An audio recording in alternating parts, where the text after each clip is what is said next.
নমস্কাৰ, আপুনি চাবলৈ আৰম্ভ কৰিছে SB অসম মিডিয়া। আজি হৈছে 7 আগষ্ট আৰু আজি ৰাতিপুৱাৰ কেইবাটাও গুৰুত্বপূৰ্ণ খবৰ আহি পৰিছে। সমগ্ৰ ৰাজ্যবাসীক জনাইছোঁ আজি ৰাতিপুৱাৰ প্ৰথমটো ব্ৰেকিং নিউজ। মছজিদত যদি আজান নিদিয়ে তেন্তে কি দিব? এই মুহূৰ্তৰ খবৰ জনাইছোঁ। এবাৰ চৰকাৰক প্ৰশ্ন কৰিছে মুছলিম সংগঠনে, যদিহে মছজিদত আজান নিদিয়ে তেন্তে কি দিব? এই মুহূৰ্তৰ খবৰ জনাইছোঁ সবিস্তাৰে। মছজিদত যদি আজান নিদিয়ে তেন্তে কি দিব? মছজিদৰ পৰা মাইক আঁতৰাই দিয়াটো একেবাৰে বেয়া কথা, আৰু কেৱল মাত্ৰ মুছলমানৰ টাৰ্গেট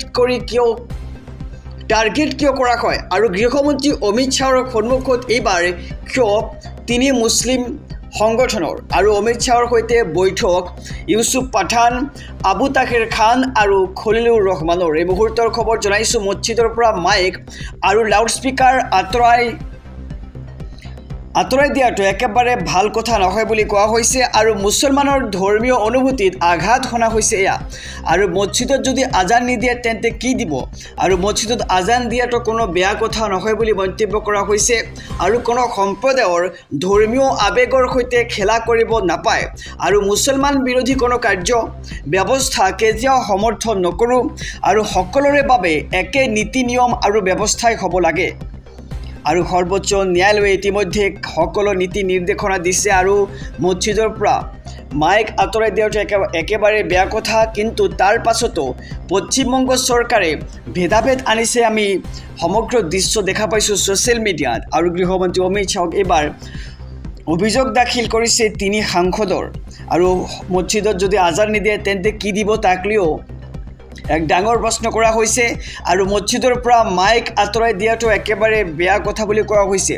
কেৱল মাত্ৰ মুছলমানক টাৰ্গেট কিয় কৰা হয়? সমগ্ৰ ৰাজ্যবাসীক জনাইছোঁ ৰাতিপুৱাৰ আৰু এটি ব্ৰেকিং নিউজ, ডাঙৰ খবৰ। জেন জি দেশদ্ৰোহী নকয়, চৰকাৰক বিৰোধ কৰিব পাৰে জেন জিয়ে, আৰু জেন জিৰ পক্ষত RSS প্ৰধান মোহন ভাগৱত। এই মুহূৰ্তৰ খবৰ জনাইছোঁ। এটি খুবেই গুৰুত্বপূৰ্ণ খবৰ সমগ্ৰ দেশবাসীৰ বাবে জনাইছোঁ। দেশৰ জেন জিয়ে দেশদ্ৰোহী নহয় বুলি কোৱা হৈছে RSS প্ৰধান মোহন ভাগৱতৰ পৰা। আৰু চৰকাৰৰ বিৰোধিতা কৰিলেই দেশদ্ৰোহী নহয় জেন জি, আৰু পুৰণি প্ৰজন্মৰ দৰে প্ৰশ্ন কৰিবলৈ ভয় নকৰে জেন জিয়ে। আজিৰ নৱপ্ৰজন্মই যুক্তিসংগত উত্তৰ বিচাৰিবই, আৰু এনে মন্তব্য কৰিছে RSS প্ৰধান মোহন ভাগৱতে। আৰু পুৰণি প্ৰজন্মতকৈ বহুগুণ বেছি দেশপ্ৰেমিক হৈছে জেন জি, আৰু দেশপ্ৰেমিক হোৱাৰ লগতে সদভাৱ আছে জেন জিৰ। বিৰোধ কৰা জেন জি সকলো আমাৰ দেশৰে নাগৰিক বুলি কোৱা হৈছে। এই মুহূৰ্তৰ খবৰ জনাইছোঁ। আমি জেন জিৰ কথা শুনিব লাগিব, আৰু জেন জিৰ পক্ষত এইবাৰ ডাঙৰ মন্তব্য RSS প্ৰধান মোহন ভাগৱতৰ। গণতন্ত্ৰত আন্দোলন সংবাদৰ এক মাধ্যম, আৰু কাকো কঠিন প্ৰশ্ন কৰিবলৈ ভয় নকৰে আজিৰ প্ৰজন্মই। আৰু জেন জিৰ সপক্ষে মোহন ভাগৱতৰ মন্তব্যক লৈ এতিয়া দেশজুৰি চৰ্চা আৰম্ভ হৈছে। আৰু দেশৰ জেন জি দেশদ্ৰোহী নকয়, চৰকাৰৰ বিৰোধিতা কৰিলেই দেশদ্ৰোহী নকয় জেন জি। সমগ্ৰ ৰাজ্যবাসীক জনাইছোঁ ৰাতিপুৱাৰ আৰু এটি ব্ৰেকিং নিউজ, ডাঙৰ খবৰ। নিযুত বাবু আৰু নিযুত মইনা আঁচনিত বিশেষ সংশোধন। প্ৰতিমাহে কোন ছাত্ৰ ছাত্ৰীয়ে পাব 1250 টকাকৈ? এই মুহূৰ্তৰ খবৰ জনাই যাম SB অসম মিডিয়াৰ সমূহ দৰ্শকক। গতিকে খবৰটো দিয়াৰ আগতে যদিহে আপুনি আমাৰ এই চেনেলটোত নতুন তেন্তে ছাবস্ক্ৰাইব কৰক, আৰু ভিডিঅ'খন ভাল লাগিলে এটাকৈ লাইক কৰি এটাকৈ সুন্দৰ কমেণ্ট কৰি যাওক। এই মুহূৰ্তৰ খবৰ জনাইছোঁ সবিশেষ যে প্ৰতিমাহে পাব কোন ছাত্ৰ ছাত্ৰীয়ে 1250 টকাকৈ। নিযুত বাবু আৰু নিযুত মইনা আঁচনিত বিশেষ সংশোধন এইবাৰ ৰাজ্যৰ মুখ্যমন্ত্ৰী ডক্টৰ হিমন্ত বিশ্ব শৰ্মাই কৰিছে বৃহৎ ঘোষণা। আৰু যোৱাকালি নিযুত মইনা আৰু নিযুত বাবু আঁচনিৰ আবেদন প্ৰপত্ৰ মুকলি কৰে মুখ্যমন্ত্ৰী ডক্টৰ হিমন্ত বিশ্ব শৰ্মাই। আৰু শীঘ্ৰেই আহিব নিযুত বাবু আৰু নিযুত মইনা আঁচনিত বিশেষ সংশোধন। মুখ্যমন্ত্ৰী নতুনকৈ 70,000 ছাত্ৰক দিয়া হ'ব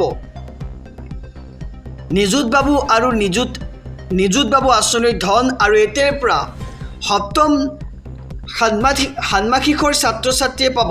শিক্ষাৰ্থীয়েও লাভ কৰিব এই আঁচনিৰ সুবিধা। কেৱল নিয়মীয়া শিক্ষাৰ্থীয়েহে লাভ কৰিব এই আঁচনিৰ সুবিধা। আৰু একাদশ দ্বাদশ শ্ৰেণীৰ ছাত্ৰীয়ে মাহেকত পাব 800 টকা, আৰু স্নাতক বৰ্ষৰ ছাত্ৰীয়ে প্ৰতিমাহে পাব 1250 টকাকৈ। আৰু স্নাতকোত্তৰ ছাত্ৰীসকলে প্ৰতিমাহে পাব 1250 টকা। আৰু স্নাতকোত্তৰ মহলাৰ বিবাহিত ছাত্ৰীয়েও লাভ কৰিব এই সাহায্য। কিন্তু স্নাতক মহলাৰ বিবাহিত ছাত্ৰী বঞ্চিত হ'ব এই আঁচনিৰ সুবিধাৰ পৰা আৰু মূলত বাল্য বিবাহ প্ৰতিৰোধৰ উদ্দেশ্যে এই আঁচনি গ্ৰহণ কৰিছে ৰাজ্য চৰকাৰে। ইফালে নিযুত বাবুৰ স্নাতক পাঠ্যক্ৰমৰ ছাত্ৰই প্ৰতিমাহে পাব 1000 টকাকৈ, আনহাতে স্নাতকোত্তৰ পাঠ্যক্ৰমৰ ছাত্ৰই প্ৰতিমাহে লাভ কৰিব 2000কৈ টকা। আনফালে যোৱাকালি মুখ্যমন্ত্ৰীয়ে শুভাৰম্ভ কৰিলে নিযুত মইনা আৰু নিযুত বাবু আঁচনিৰ আবেদন পত্ৰ বিতৰণ কাৰ্যসূচী আৰু বানপীড়িতৰ 4 জিলাৰ বিদ্যালয়লৈ আৰ্থিক সাহায্য প্ৰদান কৰা হয়। আৰু এই অনুষ্ঠানত মুখ্যমন্ত্ৰীয়ে বহুতৰ ডাঙৰ ডাঙৰ কথাও ঘোষণা কৰে।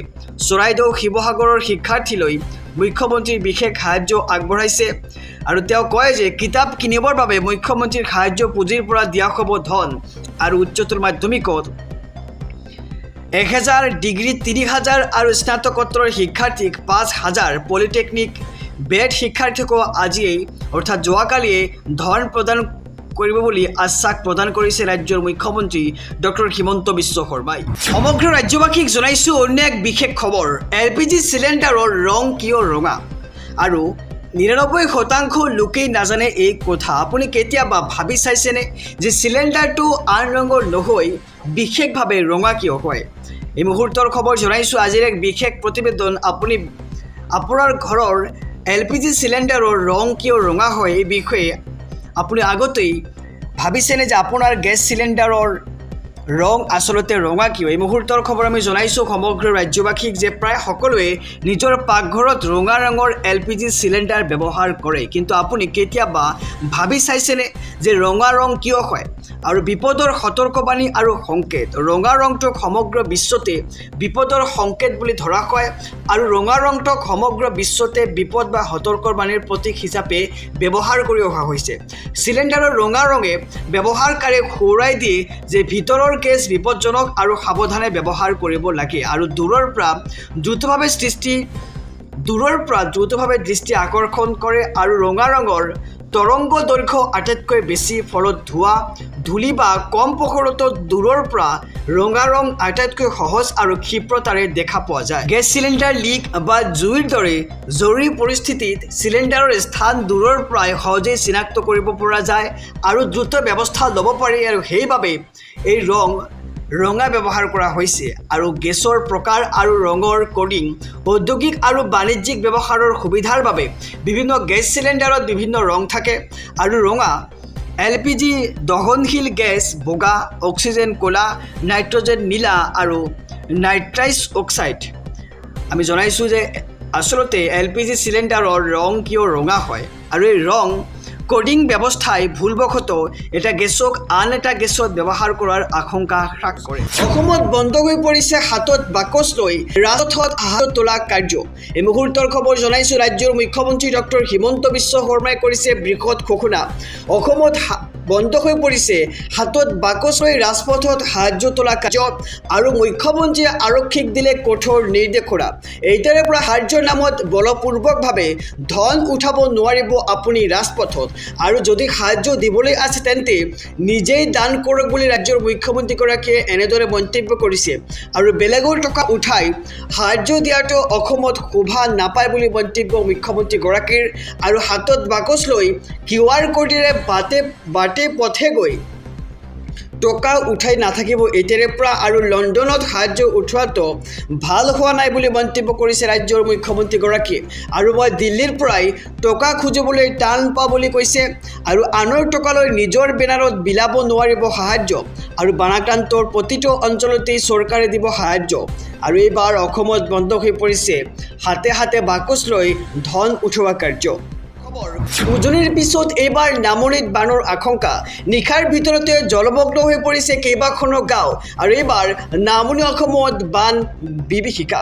এই মুহূৰ্তৰ খবৰ জনাইছোঁ এটি খুবেই গুৰুত্বপূৰ্ণ খবৰ। নামনি অসমবাসীৰ বাবে নিশাৰ ভিতৰত কেইবাখনো গাঁৱত হুৰাহুৰে সোমাইছে পানী আৰু নামনিত অসমৰ জনতা এতিয়া আতংকিত হৈ পৰিছে। ভয়াৱহ ৰূপত বৃদ্ধি পাইছে বেকী, মানাহ আৰু আই নদীৰ জলপৃষ্ঠ। বঙাইগাঁও, বৰপেটা, চিৰাং জিলাত হ'ব পাৰে ভয়ংকৰ জলপ্ৰলয়। এই মুহূৰ্তৰ খবৰ জনাইছোঁ বঙাইগাঁও বৰপেটা চিৰাং জিলাবাসীৰ বাবে এই মুহূৰ্তত খুবেই এক গুৰুত্বপূৰ্ণ খবৰ জনাই গৈছোঁ। খুলি দিয়া হৈছে ভূটানৰ কুৰিচু বান্ধৰ পানী আৰু ভূটানৰ পানীয়ে ভয়ংকৰ পৰিস্থিতিৰ সৃষ্টি কৰিছে বিস্তীৰ্ণ এলেকাত আৰু বিপদসীমা অতিক্ৰম কৰিছে ব্ৰহ্মপুত্ৰৰ জলস্তৰে। বঙাইগাঁও জিলা প্ৰশাসনে জাৰি কৰিছে জৰুৰী জাননী আৰু নদীৰ পাৰলৈ নাযাবৰ বাবে প্ৰশাসনৰ এই নিৰ্দেশনা। শিশু আৰু পশুধনক নিৰাপদ স্থানত অৱস্থান দিয়াৰ নিৰ্দেশ। আৰু এইবাৰ উজনিৰ পিছত নামনিৰ কেইবাখনো জিলাত বানৰ আশংকা কৰা হৈছে। খৰাংৰে বাঢ়িছে 8খনকৈ নদীৰ জলস্তৰ। সাৱধানে থাকক নামনি অসমবাসী ৰাইজ। আৰু ভয়ংকৰ ৰূপত বৃদ্ধি পাইছে মানস আৰু আই নদীৰ জলস্তৰ। যিকোনো মুহূৰ্ততে পানী এৰিব ভূটানৰ কুৰিচু জলবিদ্যুৎ জলপ্ৰকল্পই আৰু জিলা প্ৰশাসনৰ তৰফৰ পৰা জাৰি কৰা হৈছে জাননী। যিকোনো পৰিস্থিতিৰ মোকাবিলা কৰিবলৈ সাজু হৈছে 120খন নাও আৰু ভয়াৱহ বানৰ আশংকা কৰা হৈছে বঙাইগাঁও জিলাত। আৰু বঙাইগাঁও জিলাত এতিয়া ভয়াৱহ বানৰ আশংকা কৰা হৈছে। যেনেদৰে উজনি অসমৰ 4খন জিলাত এতিয়া বানাক্ৰান্তই এক বিধ্বংসী অৱস্থাত। আৰু ইয়াৰ মাজতে এইবাৰ নামনি অসমবাসী ৰাইজৰ বাবে আহি পৰিছে খুবেই দুখ লগা খবৰ, কিয়নো ভয়াৱহ ৰূপত বৃদ্ধি পাইছে মানা আৰু আই নদীৰ জলপৃষ্ঠ আৰু নিশাৰ ভিতৰত কেইবাখনো গাঁৱত খৰাংৰে সোমাইছে পানী। সমগ্ৰ ৰাজ্যবাসীক জনাইছোঁ সন্ধিয়াৰ আৰু এটি ব্ৰেকিং নিউজ ডাঙৰ খবৰ। সাৱধান, বান্ধ সাহায্যৰ নামত নচলিব এতিয়াৰে পৰা অবৈধ ধন সংগ্ৰহ। CID আৰু চাইবাৰ চেলৰ তীক্ষ্ণ নজৰ। এই মুহূৰ্তৰ খবৰ জনাইছোঁ সমগ্ৰ ৰাজ্যবাসীক। একাংশই দেখিবলৈ পোৱা গৈছে যে বান্ধ সাহায্যৰ নামত সংগ্ৰহ কৰিছে অবৈধ ধন আৰু এইবাৰ অবৈধ ধনৰ ওপৰত কঠোৰ হৈ পৰিছে চৰকাৰ। সাৱধান, বান্ধ সাহায্যৰ নামত নচলিব অবৈধ ধন সংগ্ৰহ। বান্ধ সাহায্যৰ নামত ধন সংগ্ৰহ কৰি CID আৰু চাইবাৰ চেলৰ তীক্ষ্ণ নজৰ। তদন্তৰ আওতাত UPI QR কোডেৰে ধন সংগ্ৰহ কৰা একাধিক একাউণ্ট আৰু বান্ধ সাহায্যৰ নামত ধন সংগ্ৰহৰ ওপৰত কাৰা নজৰ আৰক্ষীৰ। CIDৰ চাইবাৰ চেলে কটকটীয়া নজৰ ৰাখিছে বান্ধ সাহায্যৰ ওপৰত আৰু বান্ধ সাহায্যৰ নামত ধন আত্মসাতৰ বিৰুদ্ধে লোৱা হ'ব কঠোৰ ব্যৱস্থা। ভুৱা বান্ধ সাহায্য সংগ্ৰহত লিপ্ত হ'লে গ্ৰেপ্তাৰৰ সকিয়নি এইবাৰ ৰাজ্যৰ মুখ্যমন্ত্ৰীগৰাকীৰ। প্ৰায় 40টা ছ'চিয়েল মিডিয়া একাউণ্ট চাইবাৰ চেলৰ নজৰত আৰু ৰাইজক সতৰ্কৰ আহ্বান। বিশ্বাসযোগ্য সংস্থালৈকে অনুদান দিয়াৰ এতিয়া আহ্বান জনাইছে আৰক্ষী আৰু বান্ধ সাহায্যৰ পূৰ্বে সম্পূৰ্ণৰূপে বিশ্বাসযোগ্যতা নিশ্চিত কৰাৰ আহ্বান সকলোকে। আমি জনাইছোঁ বান্ধ সাহায্যৰ নামত প্ৰবঞ্চনাৰ বিৰুদ্ধে CIDয়ে আৰম্ভ কৰিছে অভিযান আৰু বান্ধ সাহায্যৰ নামত প্ৰবঞ্চনাৰ বিৰুদ্ধে CIDয়ে আৰম্ভ কৰিছে বিশেষ অভিযান আৰু ভুৱা সাহায্য অভিযানৰ বিৰুদ্ধে কঠোৰ নজৰবন্দী আৰক্ষীৰ।